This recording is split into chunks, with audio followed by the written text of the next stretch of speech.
What if the reason I shoot the way I do is because I want my memories to feel like scenes from a movie?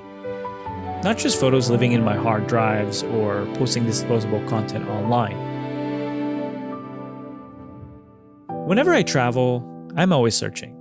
Not for the biggest view or the most iconic spot, but for the feeling you get when the world slows down for a second and everything just lines up.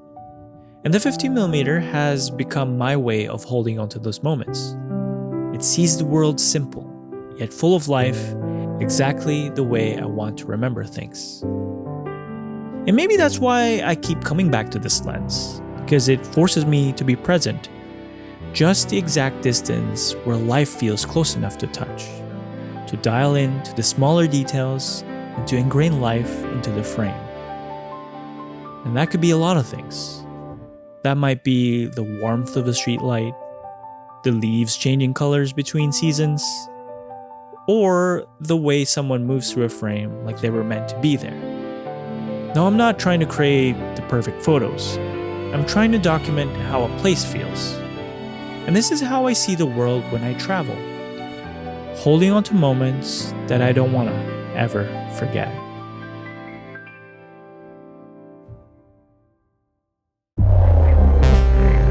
This video is brought to you by Viltrox. Today's video, I'm going to break down my workflow for cinematic travel photography and my creative philosophy behind it. This also applies to cinematic postcards because they're basically just moving images. We're going to talk about gear, how I frame when I travel, how I handle low light and uncontrolled lighting, how I think about contrast in color and in light, and how I keep my edits simple and minimal.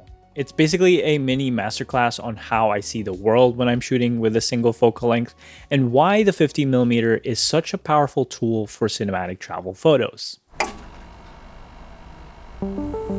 Let's start with the camera setup. Honestly, you can use any mirrorless camera you want. For me, it's always been the Sony a7C II for travels because it's light, it's compact, and it just works.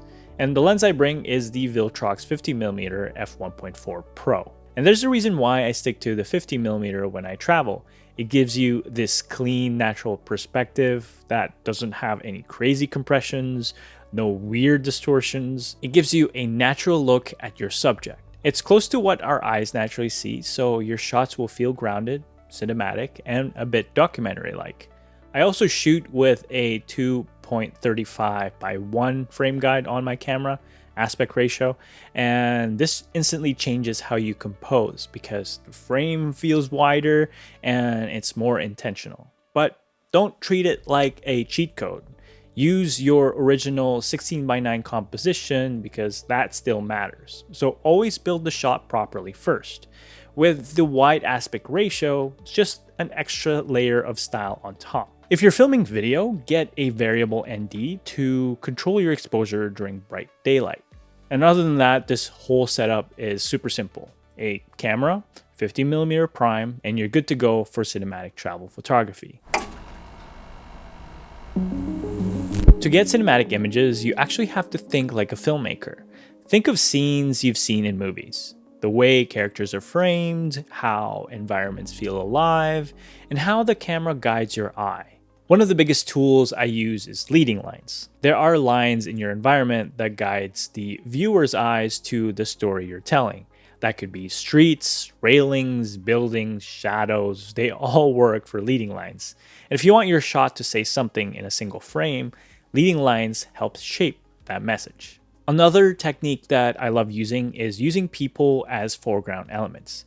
Adding human presence gives your photos life. You can blur them out or you can keep them sharp. It really depends on what you're trying to convey. Anywhere from f1.4 to f4 works great for this. Just make sure to use depth intentionally. And speaking of depth, try layered framing. Use leaves, windows, hanging objects, random textures, and anything that you can shoot through. This adds immersion because you're giving your viewer something to look past. It's like they're a part of the scene instead of just observing a photo. Also, don't be afraid to move. Squat down, walk around, and find angles that people don't usually look from. You'll be surprised at how many boring objects suddenly look cinematic just because you change your position. And this is the magic of composition, making ordinary things look interesting.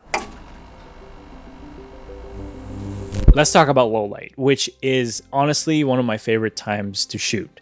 Nighttime scenes are full of color, contrast, and atmosphere, but they can also be tricky because you're dealing with uncontrolled lighting. That could be neon signs, street lamps, cars passing by. Sometimes they could be annoying. The biggest thing though to understand is knowing the limits of your shadows and highlights. Once something is gone, clipped, overexposed, or super underexposed, you can't bring it back in post. So expose carefully. If the highlights blow out, let's just say a bright sky or a light, let them blow out tastefully. If the shadows fall into darkness, let them fall intentionally. This is where the 50mm f1.4 shines though. It lets you in more light, which gives you more flexibility, and that you can actually isolate your subject even in a messy, high contrast environment.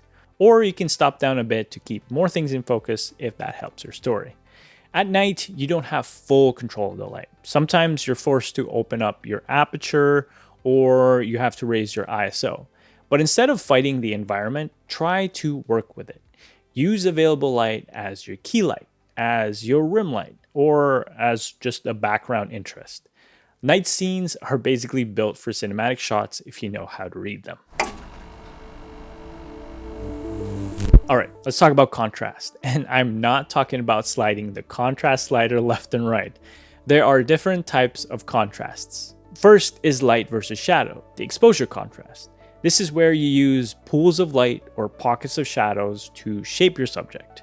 Think about how light falls on an object.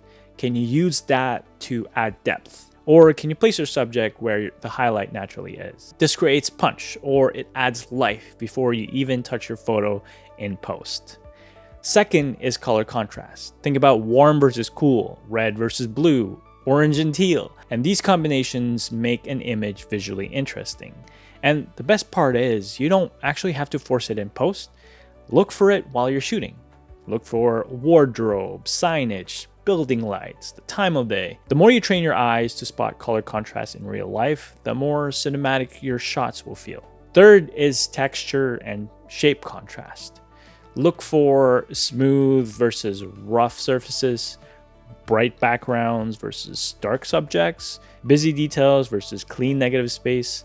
These are subtle but powerful tools to guide the viewer's attention. And if you've noticed, I keep saying look for it rather than add it in post, rather than edit this in. And that's because I'm a firm believer of getting the look in camera. And editing should be the finishing touch, the cherry on top, not the whole foundation of your image. So that's my approach to cinematic travel photography with just a 50mm lens. A simple setup, intentional framing, understanding light, knowing how to work with uncontrolled environments, and looking for contrast in the real world. I want you to challenge yourself and apply these when you travel, or if you just want to practice around, you can do so in your own city. Once you've honed in these skills, your shots will stop looking like snapshots and start feeling like it's story-driven. If you have any questions about my cinematic travel photography or anything about the Viltrox 50mm f1.4 Pro, let me know in the comments. And if you like my colors and want your edits to feel like a memory, everything is on my website. But until then, I will see you in the next video. Peace.